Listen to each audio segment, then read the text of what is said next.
Olá, pessoal, sejam todos bem-vindos. Estamos aqui para mais um episódio do podcast de Questão de Ordem. Hoje falaremos sobre justiça ágil e sobre revisão administrativa. Estamos com a Comissão de Seguridade Social e temos os nossos convidados que estarão conosco, então. E agora o Dr. Maurício vai nos passar um pouquinho um breve histórico, né? Um currículo dele. O nosso convidado de hoje, um deles, né, é o Dr. Eduardo Picarelli, juiz federal. Ele atua na 15ª Vara Federal de Porto Alegre. Ele é juiz auxiliar da Corregedoria Regional da Justiça Federal da 4ª Região, coordenador de PROC aqui da nossa 4ª Região. Nossa convidada é a doutora Gisele Lemos Cravichinchim, advogada, conselheira federal da OAB Santa Catarina, diretora de atuação judicial do Instituto Brasileiro de Direito Previdenciário, IBDP, vice-presidente da Comissão Especial de Direito Previdenciário do Conselho Federal da OAB e especialista em Direito Previdenciário e Gestão de Previdência Privada. E a pergunta seria, tendo em vista que vamos falar de justiça ágil, a pergunta seria: de onde surgiu a necessidade e o porquê começar com o programa de justiça ágil? Embora, a princípio, eu entendo que saibamos todos, mas eu acho importante que o doutor comece por aí. Claro, obrigado, doutora Rosana, doutor Maurício, doutora Gisele, uma boa tarde. Uma honra estar aqui nesse programa destinado ao público da advocacia, especialmente da advocacia que atua na matéria previdenciária. Então, uma honra estar aqui. É sempre bom falar sobre o que a justiça está fazendo, o que a advocacia demanda também da própria justiça, né? Esse projeto Justiça Ágil, ou Tramitação Ágil, que nós chamamos, ele surgiu da necessidade óbvia, né, de dar celeridade. Não tem pesquisa que se faça com qualquer usuário do direito, com o cidadão, enfim, que não aponte o principal defeito do judiciário, que é a morosidade, né? Então, e nessa linha, a gente levando para a competência, para as matérias que são de competência da Justiça Federal, o que salta aos olhos? A matéria previdenciária. Praticamente metade da nossa distribuição é a matéria previdenciária. E mais, né? Nessa matéria previdenciária, que é tão forte, que é tão pesada na Justiça Federal, nós temos também um quantitativo de 40% dessa demanda são ações de concessão, restabelecimento e revisão de benefícios por incapacidade. Então, nós temos aí, primeiro, a própria demanda previdenciária em si exigindo uma atuação séria, né? Nós temos um agro insuficiente, que tem me negado um benefício, que quer uma revisão de um benefício previdenciário que ela tem para aumentar uma renda, que é a concessão de um benefício porque está doente, está incapaz do trabalho, está sem renda, ou seja, está na pior das situações possíveis e precisa, então, de uma resposta rápida e ágil do judiciário. Então, a nossa inspiração foi a necessidade de dar mais celeridade ainda à tramitação processual previdenciária. Começamos o projeto pelos benefícios por incapacidade. Nós queremos dar um passo seguinte para outros benefícios também. E é importante dizer assim que esse projeto, esse primeiro caso, essa primeira situação de tramitação ágil que nós construímos na tramitação do benefício por incapacidade é fruto de uma construção coletiva. A OAB participou, né? A OAB, como o Tribunal da 4ª Região é um tribunal regional, nós chamamos representantes das OABs do Paraná, de Santa Catarina e do Rio Grande do Sul para participar da construção desse projeto. Procuradoria Federal também, do lado do INSS, o próprio INSS, todos participaram da construção desse fluxo de tramitação ágil, que hoje, no final dessa semana completa 200 dias de implantação. Certo, doutor Eduardo, se me permite, só um minutinho. Então, nós temos hoje, basicamente, para os benefícios, então, de incapacidade. Isso. A justiça ágil ou a tramitação ágil. Perfeito. E agora nós estamos lançando um projeto, tá, de expansão para outros benefícios. Já temos até uma agenda já reservada para apresentar o projeto para a OAB. Salvo engano, acho que é dia 14, eu não sei a data exata, mas nós já vamos dar o start no projeto, porque a gente tem notado algumas iniciativas de colegas, de pessoas querendo, de alguma forma, agilizar a tramitação processual. A gente quer fazer isso em parceria com a OAB, porque a gente desenvolve algum sistema que seja bom para todos, né? Que possa trazer resultados úteis para a tramitação processual. Eu acho que hoje o processo civil, mais do que nunca, não deve abrir mão, deve utilizar essa imensa gama, quantidade de dados que nós temos para nos auxiliar na tramitação processual. E isso auxilia a todos, né? Aqui, doutor Eduardo, também trazendo já a Gisele conosco e conversando aqui com o Maurício, o que a gente verifica, porque nós, na verdade, como advogados, estamos do outro lado, né, buscando esse benefício. E o primeiro passo que a gente dá é junto ao INSS. Quando falamos da tramitação ágil, em algum momento houve ou há uma preocupação ou um trabalho a ser feito junto ao INSS, porque chamar a OAB, nós conversamos e temos, a princípio, a mesma ideia, né, Maurício? Mas eu percebo, talvez a Gisele possa nos falar um pouquinho sobre isso, que junto ao INSS me parece que talvez seja a grande origem dos problemas, né? E é uma pena que não temos ninguém aqui hoje até quase para se defender com relação a isso, né? O que o senhor teria para nos dizer, ou o Maurício quer colocar alguma coisa aqui? Porque nós estivemos conversando com o doutor Osório, aqui de Caxias do Sul, né? E ele nos colocou alguma coisa do tipo assim, até quero que vocês até validem não, com certeza esse dado é um dado verídico, mas se acontece também, talvez, nas subseções onde vocês trabalham, né? Ele coloca que 95% dos processos previdenciários hoje são judicializados. Então, é uma situação, assim, de extrema... É uma quantidade enorme, né? Então, realmente, assim, ao que parece, precisamos discutir, né, o que está acontecendo, né? Também antes de chegar no judiciário. Mas existe alguma coisa com relação a isso, doutor Picarelli, Gisele? Deixa eu falar, então, sabe? Deixa eu passar para a doutora Gisele para não monopolizar aqui. É assim, no tramitação ágil, nós procuramos trazer, realmente, temos o problema da judicialização excessiva, tá? Muitas questões poderiam ser resolvidas na esfera administrativa. Se o INSS estivesse mais aparelhado para isso, se o INSS adotasse a jurisprudência dos tribunais, que muitas vezes pacificam o entendimento quanto à matéria, e mesmo assim, lá na ponta, o servidor não aplica isso, né? Por falta de orientação, muitas vezes, isso, sem dúvida, reduziria muito a judicialização. Mas tem um ponto, o tramitação ágil, ele não está atuando na questão da desjudicialização, mas ele está atuando na parte daquilo que a gente tem, naquilo que é judicializado e que a gente tem que agir rápido, né? Eu acho que o fato de ter muita judicialização não significa que a gente não tenha que prestar uma ótima jurisdição. Não é encerrar, a gente não termina com a judicialização prestando uma má jurisdição. A gente tem que prestar uma boa jurisdição daquilo que entra.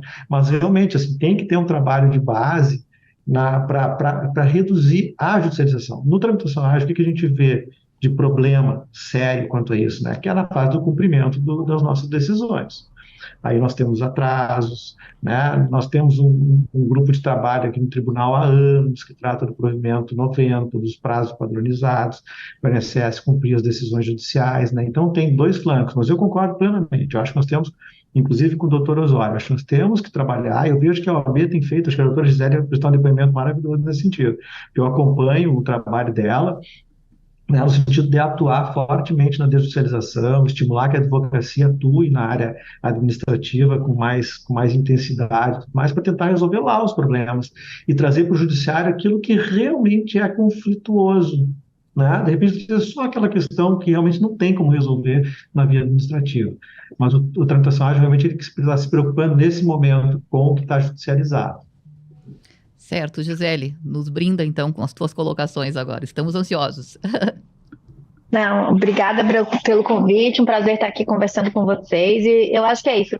A gente tem um histórico de trabalho aqui na 4ª Região, já que começou com o Fórum Interinstitucional em 2010, que tem trazido ótimos resultados e que é decorrente desse diálogo, de a gente entender que somos todos atores, né, buscando o mesmo resultado, que seria a entrega da solução previdenciária, seja ela administrativa ou judicial, e a gente, nessa colaboração, a gente consegue ir mais longe. Então, o TRF da 4ª Região tem sempre chamado tanto o INSS quanto a advocacia para participar desse diálogo. E, em âmbito nacional, a gente tem o Comitê de Desjudicialização, que foi criado pelo CNJ, junto com o STF, o CJF, em que a OAB, em 2022, passou a ter uma cadeira, passou a ter fala, né? A gente ainda não tem voto, mas a gente contribui lá, levando os problemas, os pontos que merecem nova avaliação. A gente sabe que muito do que é judicializado tem a ver com a forma de análise administrativa, tem matérias que já estão pacificadas no judiciário, que continuam a ser negadas no administrativo. Um avanço que a gente teve grande no final do ano passado foi o regimento interno do Conselho de Recursos da Previdência Social, que é o órgão de recurso administrativo, não é o INSS, é um órgão que a gente pode recorrer na via administrativa contra as decisões do INSS, em que já ficou determinado que esses conselheiros podem internalizar a jurisprudência de recursos repetitivos do STJ ou de repercussão geral do STF dentro de suas decisões, tá? Porque o que acontece é, muito do que acaba judicializado até já está pacificado, mas o INSS não adotou na via administrativa. Então, isso faz diferença a gente poder aplicar. A gente sugeriu lá no comitê, por exemplo, a gente pegou da Instrução Normativa 128, que é recente, é de 2022, a gente pegou vários pontos em que ela já não está adequada com a jurisprudência pacificada. E a gente sugeriu ao comitê que, então, e o INSS participando desse debate, a Procuradoria Federal, o Ministério Público Federal, a Defensoria Pública da União, todo mundo participando para que a gente possa colaborar e talvez, claro, o INSS tenha a autonomia administrativa dele, mas para que a gente possa sugerir pontos para diminuir a judicialização. Agora, a tramitação ágil, que é esse programa extraordinário que está sendo desenvolvido aqui na 4ª Região, ele envolve também otimização de processos, né? Que eu acho que é muito interessante, é você automatizar alguns pontos em que não há necessidade do humano intervir, por exemplo, trazer a cópia do processo administrativo para dentro do processo, trazer o histórico de pagamentos, trazer documentos que estão lá no INSS que não precisaria de alguém ir lá e botar. O sistema já faz isso, agendar um horário de perícia, tendo uma agenda... Oi? Aqui, só se tu me permite, desculpa, eu só te interrompo para a gente realmente poder conversar um pouquinho mais. Realmente é o princípio da cooperação, então, que nós conversamos muito aqui, né, junto à nossa Justiça Federal. Quando tu colocas que o Conselho Nacional de Recursos ali, ele pode utilizar as decisões ou ele deve utilizar as decisões? Quando você falou ali. As decisões pacificadas. Então, assim, o servidor do INSS fica adstrito ao que está na instrução normativa e no decreto, né? Agora, o CRPS, que é o Conselho de Recursos, que são conselheiros, é um conselho que é formado por representantes do trabalhador, dos aposentados, das empresas e do governo. Eles se reúnem em grupo e fazem decisões. Quando eles fazem isso, até 2022, eles eram obrigados a seguir apenas a normativa do INSS e a lei. Agora eles podem, mesmo que não haja normativa adequada ainda à jurisprudência pacificada em julgamento de precedentes, que seria a repercussão geral e o repetitivo, eles podem justificar com base nessas decisões. Mas o servidor do INSS, se o INSS não incluir os detalhes nas normativas, nas portarias, né, na instrução normativa, na portaria ou num comunicado, o servidor ele fica adstrito ao que está lá. Ele não pode, sob pena de sofrer um processo disciplinar. Entendido. E aí, seguindo ali, Gisele, tu estava falando, então, justamente disso, da questão de agilizar e de acostar, né, processos administrativos, né? Existe por parte do INSS, ao que nos parece, uma certa, não restrição, mas eles a princípio não costumam fazer isso, né? A menos que o juízo de ofício, ou melhor, coloque como sendo uma ordem para que eles façam. Tem várias situações que nós temos e eu vejo o INSS não juntando, pedindo que a gente venha, que o advogado, no caso, né, venha e junte, então, determinados documentos que a princípio estariam à disposição, né, dentro da plataforma que o INSS hoje tem acesso. É disso que você estaria falando? Também, mas o que é interessante é que a justiça, para pacificar essa discussão, eles mesmos já criaram uma automatização que vai buscar. dentro do sistema do INSS. Então, ele nem está jogando para a parte autora, nem para a parte ré do processo essa obrigação. Ele está no sistema de colaboração, como a Justiça, através de convênios, também tem acesso a isso, ela passa a importar esses documentos para dentro do processo e ninguém fica responsável ali da forma humana de fazer a juntada, mas isso já passa a integrar.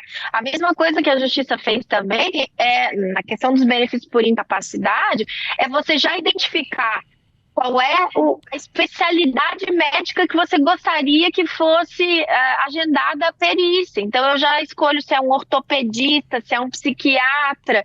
E isso era uma discussão grande judicial, onde se ficava dizendo, eu quero um especialista, eu quero isso, eu quero aquilo. Agora, dentro dos médicos que estão disponíveis naquela vara, você já pode selecionar alguma especialidade. Claro, o agendamento ali depende da disponibilidade, da organização da vara. Mas você, no momento que você ajuiza a ação, você diz que a documentação médica está completa e você daí segue os passos ali, indicando. Você pode, se quiser, já indicar se está juntando o contrato de honorários, advogado, então já dizer ali qual é o percentual para quando for expedir uma RPV ou um precatório, já poder agilizar essa parte, automatizar essa parte também. E você diz, olha, eu preciso de perícia e eu prefiro que a perícia tenha esta especialidade. E daí ele já, coisas que levavam às vezes 60 dias, 90 dias, e a nossa justiça era, né, e sempre foi uma justiça mais ágil até do que em outras regiões, mas uma coisa que levava 90 dias para verificar a litispendência, para ver se já tem algum processo igual, né, para agendar uma perícia, para juntar documento, para intimar as partes, para cada um juntar documento, ou dizer, não, eu não tenho, intima o INSS, enfim, a justiça já intervém, agiliza tudo e faz isso em 15 minutos. Doutora, então você vai ganhando tempo na otimização. Não, perfeito. Eu gostaria até de dar o meu depoimento a respeito da justiça ágil, né?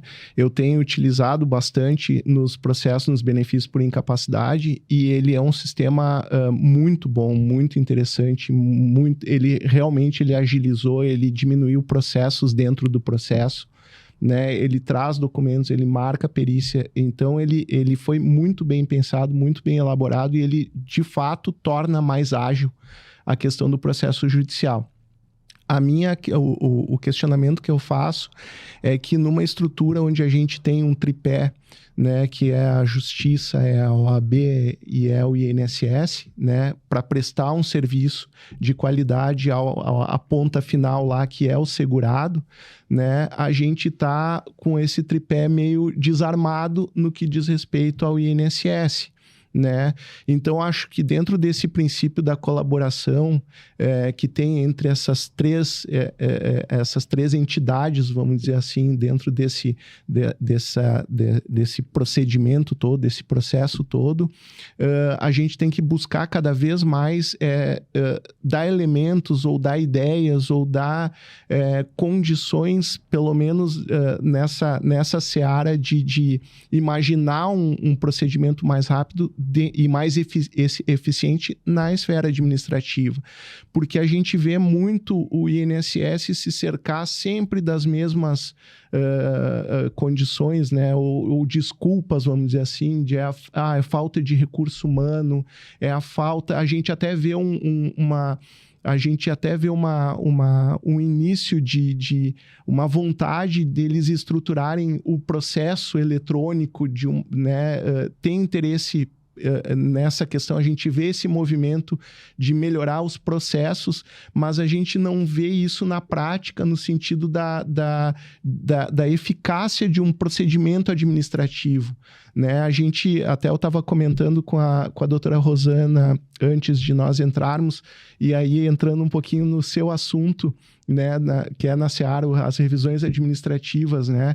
A gente tem um posicionamento da justiça, por exemplo, já pacificado no sentido do prévio requerimento administrativo, da necessidade de se postular os pedidos na seara administrativa, sob pena da ação ser é extinta sem resolução de mérito, né?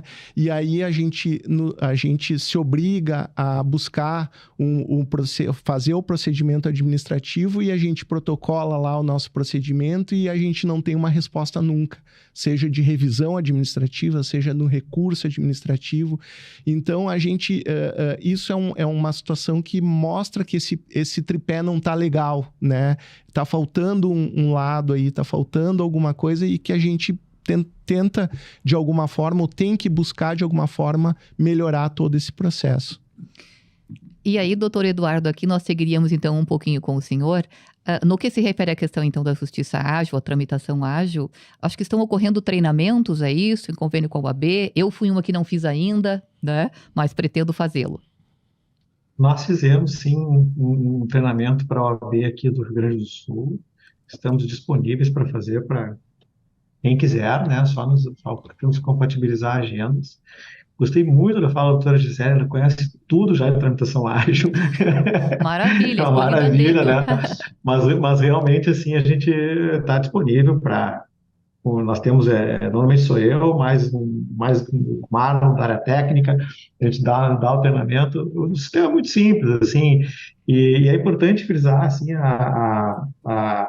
a ideia de que nós estamos automatizando. Nós estamos automatizando aquilo que não exige tarefa humana, inteligente, né? Quando a tramitação ágil é aplicada, o laudo pericial é o mesmo, a petição inicial do advogado é a mesma, ou da advogada, né?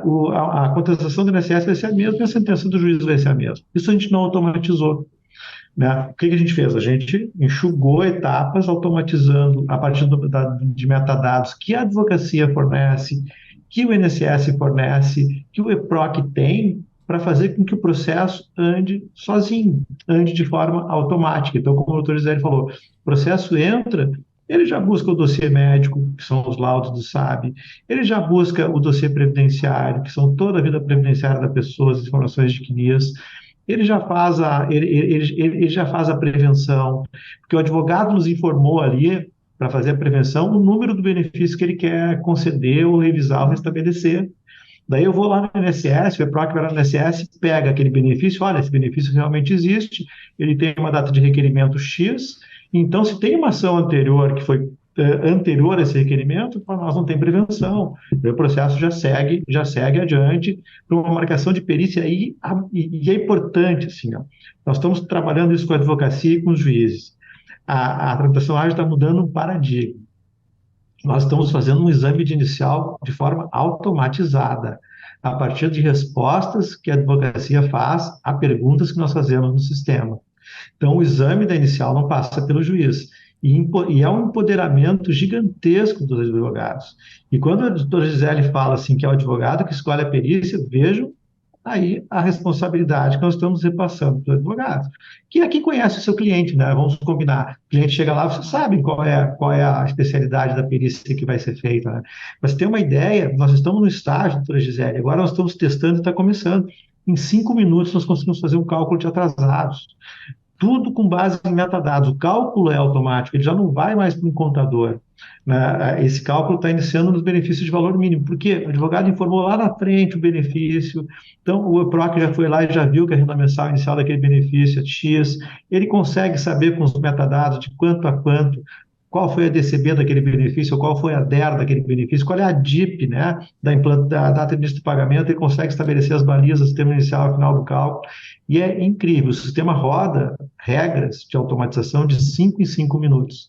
Então, de 5 em 5 minutos, ele está impulsionando o processo. Então, quando vem, por exemplo, o cumprimento da ordem judicial pela SEAB, o sistema já lança o trânsito em julgado, já registra um cumprimento julgado e já lança um cálculo automatizado se esse benefício for de valor mínimo. A nossa próxima etapa é lançar o benefício de qualquer valor, o cálculo automatizado. Mas veja, quem é que consegue fazer um cálculo em 5 minutos? Eu consigo fazer um cálculo no JustPrev 2 em 5 minutos, que é muito fácil. Mas veja, fazer milhares, não tem como. Né? Não tem como. Então, assim, o tramitação ágil é uma revolução mesmo, e é colaborativo ao extremo, né?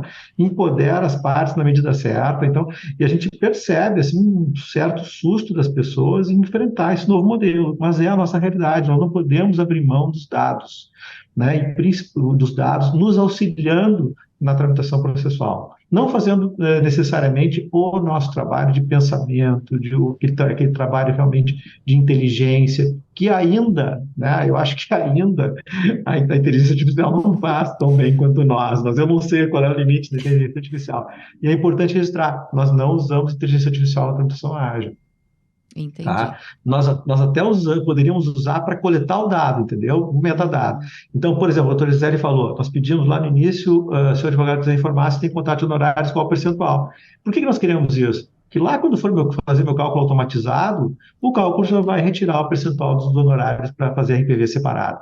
Então, é tudo muito encadeado e muito colaborativo. Qualquer falhazinha nesse processo de colaboração atrapalha um pouco o andamento.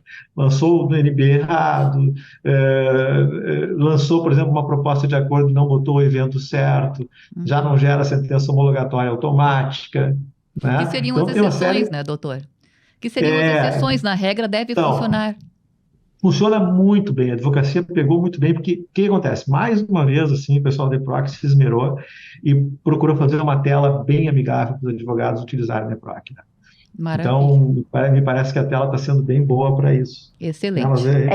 Isso é o mais legal da EPROC, que ele é muito intuitivo, assim, né? Diferente de outros sistemas que a gente passa, assim, trabalho para entender, ele tem elucidações ali momentâneas, tem aquela interrogaçãozinha que a gente pode entender um pouco mais o que é, tem os detalhes ali, e é muito intuitivo, assim, além dos treinamentos que o TRF tem feito para facilitar a compreensão de todos. Ele poderia ser nacional também, né? É uma luta da advocacia do Sul, aqui a gente tem pedido muito isso, mas a gente já conquistou alguns outros tribunais. A gente já está no TRF2 e no TRF6, nós já somos 3 tribunais agora, né? Está empatado. Doutora Gisele... Para nós não teria problema também. O que é bom tem que copiar, entendo isso, né? Doutora Gisele, e pulando um pouquinho para a questão da revisão administrativa, o que a senhora pode nos trazer sobre isso?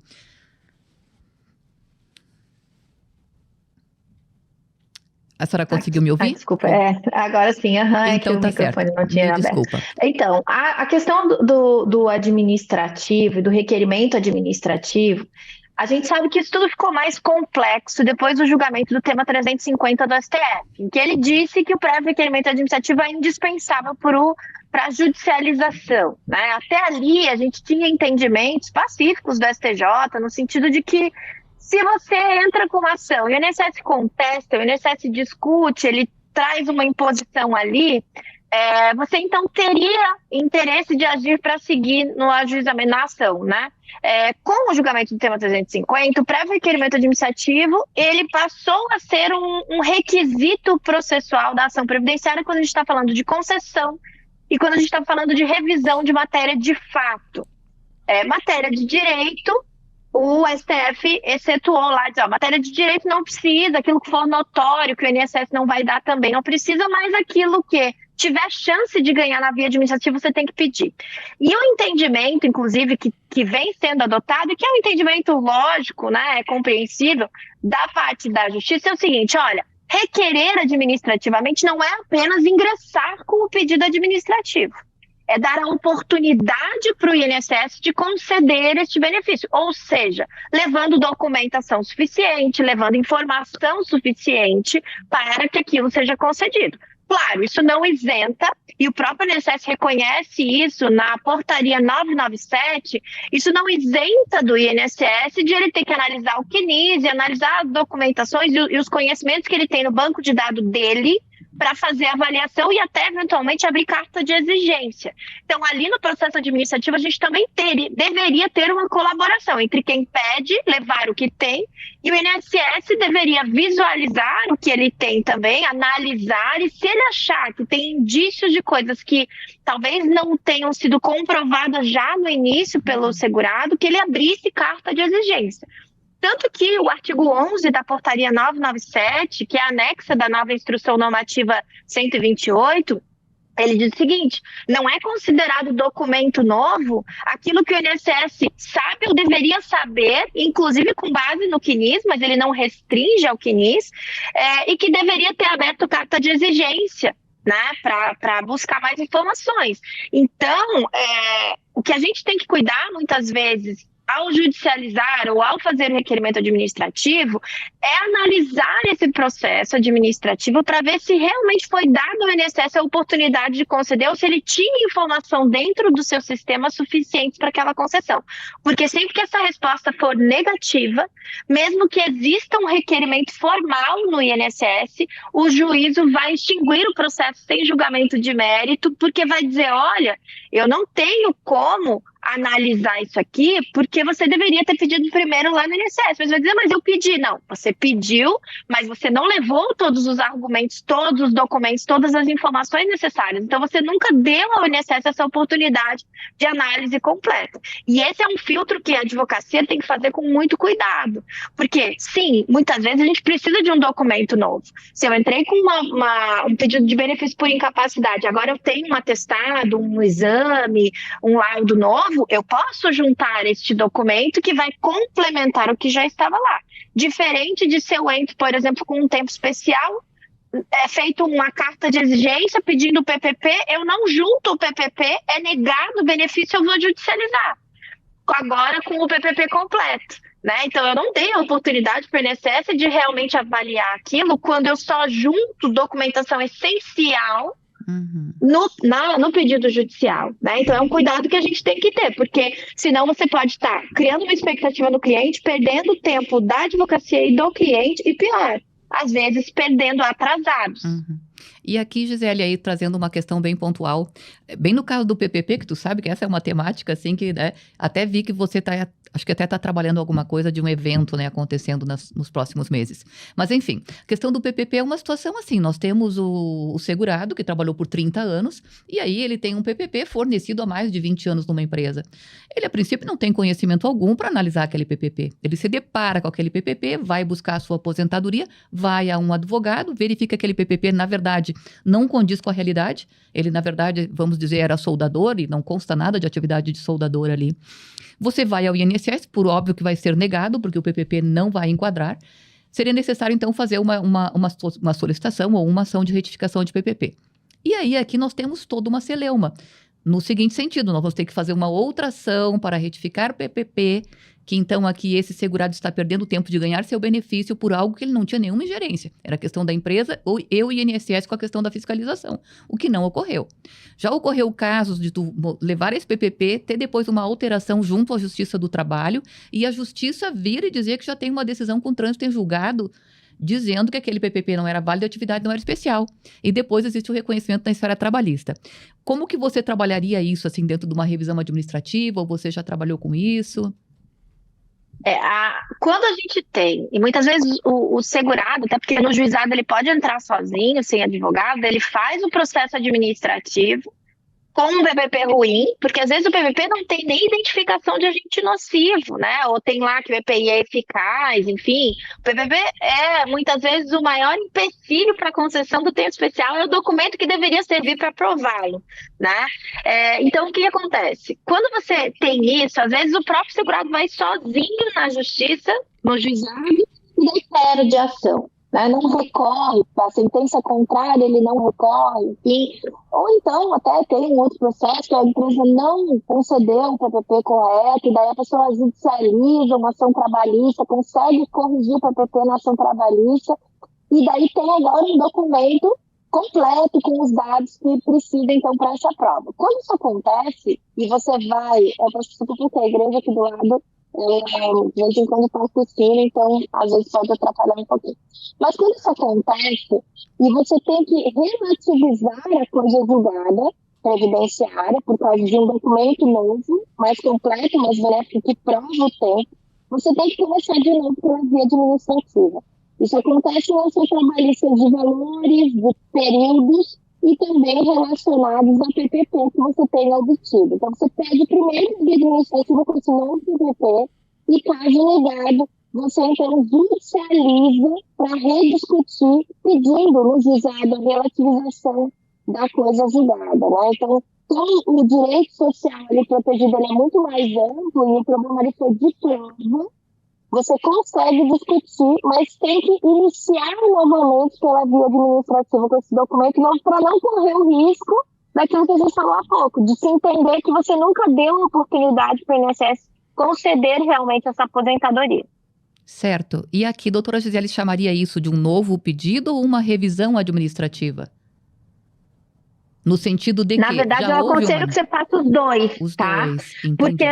Porque assim, o bom do administrativo, e tem coisa boa no administrativo, é que no administrativo a gente, primeiro, não tem a mesma coisa julgada que tem na justiça, eu posso entrar com revisões dentro do prazo decadencial com quantas eu quiser, e eu não preciso escolher. Lá eu posso fazer um novo pedido e um recurso, um novo pedido e uma revisão.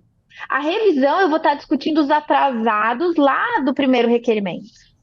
E o novo pedido, às vezes, eu já consigo, dali em diante, inclusive com esses períodos novos de contribuição, ter a concessão do benefício, né? E o que é legal, muitas vezes, também, é que a discussão do tema 1018, o que o tema 1018 disse do STJ? Ele disse o seguinte, olha, se você entra com uma ação porque você teve um benefício negado, e você ganha esse benefício na ação, mas você também, durante o curso do processo, você pediu e ganhou um benefício administrativo posterior, com mais tempo, você poderia ficar com um novo benefício administrativo e os atrasados da ação que você ganhou. Essa discussão, ela ainda não foi pacificada, ela foi pacificada na justiça, quando você tem uma ação judicial, mas ela não foi pacificada quando você tem um recurso administrativo e um novo pedido administrativo. Mas a lógica é a mesma. Então, eu entendo que a gente também poderia discutir isso, né? Então, vamos supor que eu ganhei um novo benefício com esse novo pedido, mas eu quero discutir os atrasados dessa revisão que depois vira um recurso, né?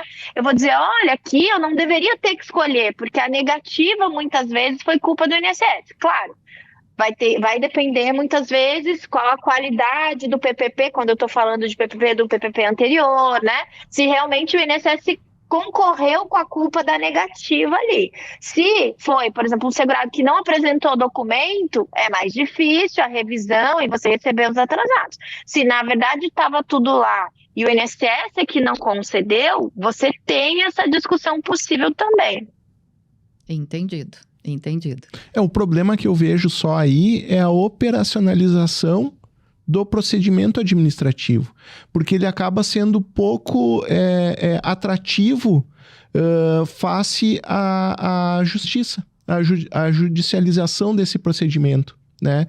Ao invés de eu entrar com o procedimento administrativo que seria o mais lógico, o mais adequado, eu corto esse caminho com a judicialização de um processo, porque a justiça vai me dar uma resposta e a seara administrativa não me dá. Então é só essa crítica que eu acabo fazendo nesse sentido. Aqui o que tu coloca, Maurício, é eventualmente não fazer o recurso na esfera administrativa. Não fazer o recurso na esfera. O pedido tu precisa fazer. Ou a própria revisão. Eu poderia, né? Eu tenho um PPP lá, eu tenho o PPP que a empresa me forneceu num primeiro momento. E a partir desse PPP, eu fiz o meu requerimento administrativo e foi negado. Ao invés de eu solicitar administrativamente uma revisão com PPP novo, eu já vou judicializar, porque para mim eu corto o caminho, tu entende? Então, essa é a minha crítica. Infelizmente, o INSS não pode estar presente aqui, né? Não pode estar presente, mas eu acho que é por aí. Eu acho que a gente tem que modernizar o INSS e eu acho que o processo dentro do INSS e esses procedimentos dentro da seara administrativa, porque isso automaticamente vai gerar uma opção do próprio advogado, né, que tem essa possibilidade de requerer administrativamente, né, através de um recurso ou através de uma revisão, e acaba optando por judicializar justamente porque administrativamente não se tem essa resposta. Porque, na verdade, é ocorrido, né, Gisele? É justamente isso. Por vezes, então, fazemos um recurso e temos que fazer um mandato de segurança, doutor Eduardo, justamente pedindo que seja julgado o nosso recurso, né? Se não o próprio pedido de concessão. Então, realmente, a gente acaba batendo nas portas do judiciário quando efetivamente não precisaríamos. Por favor, Gisele. E o que é interessante é que, assim, o recurso e a judicialização não são compatíveis, porque se você entrar com recurso para o CRPS, judicializar, o recurso não vai ser julgado. Mas a revisão e a judicialização não são impeditivas. E aí, qual é a diferença do recurso e da revisão? A revisão fica na agência e o recurso vai para o CRPS. tá? Então, assim, eu costumo, e eu sempre, quando eu estou tratando de processo administrativo, de requerimento administrativo, eu não economizo, tá? Pelo seguinte, como a justiça muitas vezes nos exige esse prévio requerimento, na dúvida eu faço. Eu judicializo, se eu entender que a documentação era suficiente, mas eu faço um novo pedido, ou eu faço uma revisão, ou eu faço até os dois normalmente. Assim como quando eu estou falando, por exemplo, de um problema, de um período de uma ação trabalhista, tá? Que eu ganhei, não é nem de PPP, é de verba ou de tempo, é salário e tempo que eu ganhei na ação trabalhista. Além de requerer, às vezes, a revisão com a sentença e o cálculo lá trabalhista, eu faço também um pedido de acerto de CNIS. Por quê? Porque, às vezes, agora, principalmente com a revisão da vida toda, tem sido nos exigido que os dados estejam no CNIS. Só que muitas vezes eu entrei com aquilo na concessão, fez parte dos documentos, mas não está no CNIS. Por quê? Porque o INSS não fez o dever de casa deles. Ele concedeu, ele digitou dentro do cálculo administrativo, mas ele não importou isso, porque o INSS ele tem o caos instaurado dos sistemas dele. Ele tem, assim, tem o GET, tem o SAT, tem o Prisma, são muitos sistemas que não se conversam, né? Eles estão tentando migrar de um para outro. Então, os sistemas antigos, o Plenos e o Prisma, por exemplo, fazia o cálculo de tempo, de valor, mas ele não lançava no CNIS. Então, você vai ver dados dentro do processo administrativo de concessão que tem valor, que tem tempo reconhecido ali, e você vai olhar o CNIS e aquele tempo rural não está lá.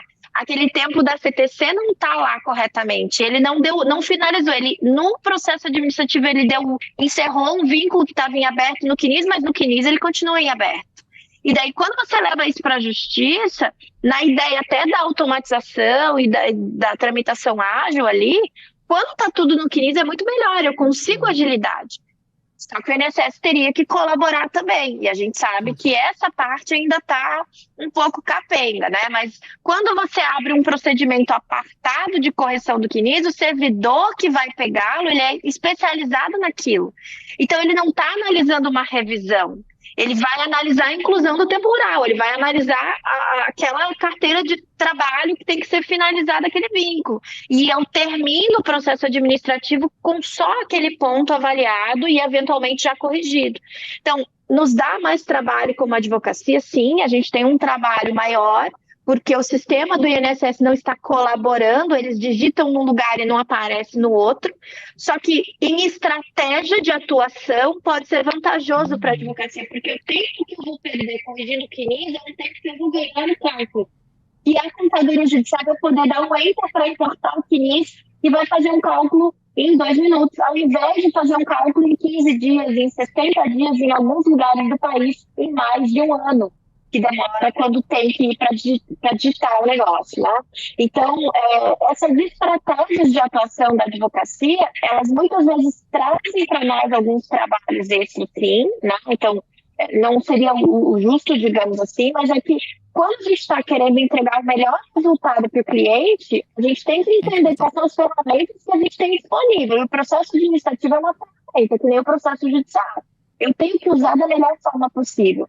E a melhor forma, talvez, em alguns casos, seja até um pouco mais trabalhado do que simplesmente juntar os documentos e dizer à justiça. Doutor Picarelli, realmente, né, o princípio colaborativo, e aqui o Maurício também, eu acho que seria a grande situação. Por isso que eu entendo que se nós tivermos condições de trazer o INSS também, e aí poder trabalhar isto no sentido que eu digo é o seguinte, por vezes se depara com situações de falta de verba, e eu não, do meu ponto de vista não seria isso, né, porque às vezes é um trabalhar inteligente, né, é mudar as coisas. Percebam que o nosso EPROC, se nós formos olhar, ao menos ao que se sabe, não é um programa que demandou altos volumes de valores, né? Foi uma coisa feita de forma inteligente, prática, né? E colocando todos os atores nesse sistema.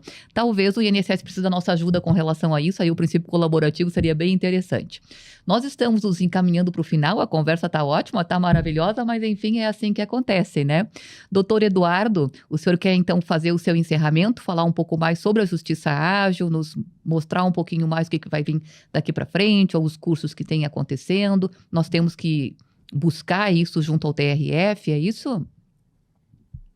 Assim, primeiro eu gostaria de elogiar a fala da doutora Gisele. Acho que é importante esse cuidado que tem que se ter com o dado, tá?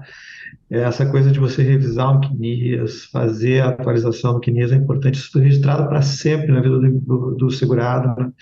E para a justiça isso vem como um dado, como um insumo importante para que a gente possa fazer o nosso trabalho. E é um cuidado muito importante ser feito.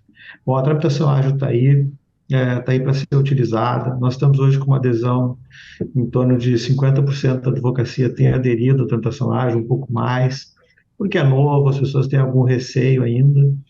Nós incentivamos fortemente o uso. Por enquanto, nós estamos no BI. Nós vamos abrir agora uma nova frente que está totalmente em aberto, né? Nós chegamos, inclusive, estamos imaginando muitas coisas. Nós temos acesso a vários sistemas do INSS, do tipo disponibilizar uma tela para o advogado para enxergar ali os tempos de contribuição que já estão reconhecidos, para ele poder editar. Nós não sabemos o limite desse novo projeto que nós vamos fazer, né? E ele vai atuar exatamente na questão do tempo rural, do tempo especial, de outros tipos de benefícios, né? Então, e vai ser mais uma vez um trabalho colaborativo. O INSS, nós podemos ajudar? Podemos.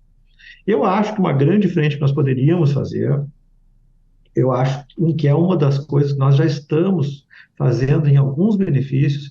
Quando um benefício é concedido na justiça, tem que ter um servidor do INSS lá na ponta para fazer a parte manual e implantar esse benefício, né? Então, nós temos hoje dois tipos de benefícios, que é o BPC-LOAS e acho que a aposentadoria rural por idade, que já são implantados automaticamente.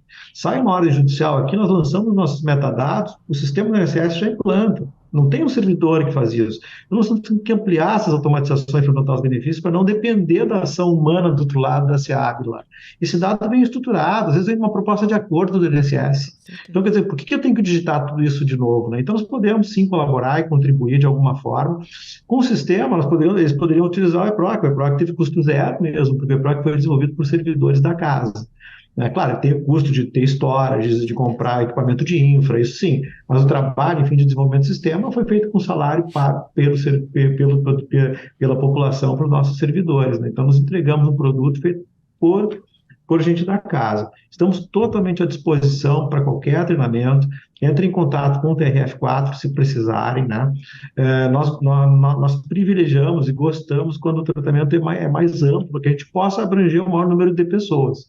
Como nós fizemos esse treinamento pela OAB aqui do Rio Grande do Sul, que teve uma divulgação grande por videoconferência, as pessoas normalmente optam, e eu entendo isso perfeitamente, de participar das capacitações por meio à distância, né, porque é bem mais tranquilo, bem mais cômodo, e é perfeitamente possível. Nós estamos, sim, disponíveis.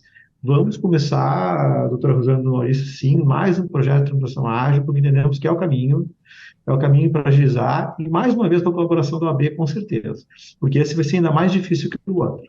Esse vai exigir ainda mais colaboração de todos, né, e todas na confecção desse modelo. Então, nós vamos ter que achar o ponto exato em que todos podem se sentir bem colaborando, né, e contribuindo para um processo mais ágil. Acho que a justiça ela se faz assim, né? Quando a gente fala que o advogado é essencial na administração da justiça, é porque ele realmente é, né? E ele tem que ter uma participação ativa nisso tudo, né? Não é só uma retórica, ele de fato é. E hoje, quando a gente fala num processo moderno, num processo civil moderno, a gente tem que ver um processo digital, a gente tem que enxergar um processo eletrônico, a gente tem que enxergar a importância dos dados e metadados que esses sistemas podem, no que isso pode nos auxiliar numa tramitação processual. É um novo mundo que está se abrindo. E nós temos que entrar nesse novo mundo sem nenhum preconceito. Sabe, lá no ano que vem, mais um grande projeto de tramitação ágil. E nós estamos finalizando, viu, doutora Rosana? O projeto de tramitação ágil não acabou ainda. A gente quer a procuração eletrônica, a gente quer o alvará eletrônico, a gente quer a procuração eletrônica, a gente quer que os pagamentos sejam céleres, que entre o processo e o dinheiro vá para a conta do advogado, para a conta da parte, diretamente, sem alvará, sem nada. Nós não chegamos lá ainda. O processo ele vai do início ao fim. Nós queremos entregar até o final, porque a gente sabe que o processo só acaba quando a pessoa recebe aquilo que ela buscou em juízo. Não é a sentença que dá o direito para ela. Quando ela realmente recebe benefício, quando ela recebe os autoridades. Muito obrigado por esse espaço.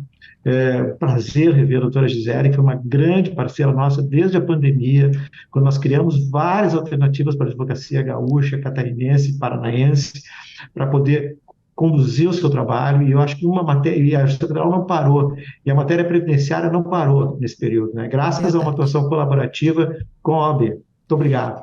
Obrigada, doutor Um abraço. Eduardo. Estamos aqui para ajudar no que for possível, né, Maurício? Sem dúvida. Para fazermos as coisas funcionarem melhor e ficar bom para todo mundo nessa índole colaborativa, como vínhamos falando. Gisele, o que tu teria então para nos dizer agora para nós encerrarmos? Olha, eu quero agradecer esse momento de diálogo que é tão importante, quero agradecer a companhia de vocês também, a parceria, o trabalho que tem sido feito por todos aqui, né? Doutor Eduardo, Rosane, Maurício, parabéns por todo o trabalho, porque isso faz toda a diferença. Eu acho que quando a gente senta tanto para discutir, para conversar, para apontar erros, como para sugerir soluções, é onde a gente segue avançando. E é uma honra, é um prazer, né, trabalhar ao lado de pessoas tão comprometidas com a entrega do direito social, né, da cidadania, da dignidade, porque o direito previdenciário faz isso, ele nos ajuda a melhorar a sociedade em que a gente vive. E esse trabalho voltado para isso, entendendo isso, é que faz a diferença, sem dúvida, para toda a população brasileira. Então, muito obrigada, gente. Obrigada pelo convite, por poder estar aqui conversando com vocês. Nós que agradecemos, né, Maurício? Nós que agradecemos. E, na verdade, vamos voltar a falar. Nós estamos precisando de alguns eventos aqui e voltamos a falar. Nós, então, vamos para o encerramento, seria isso, né?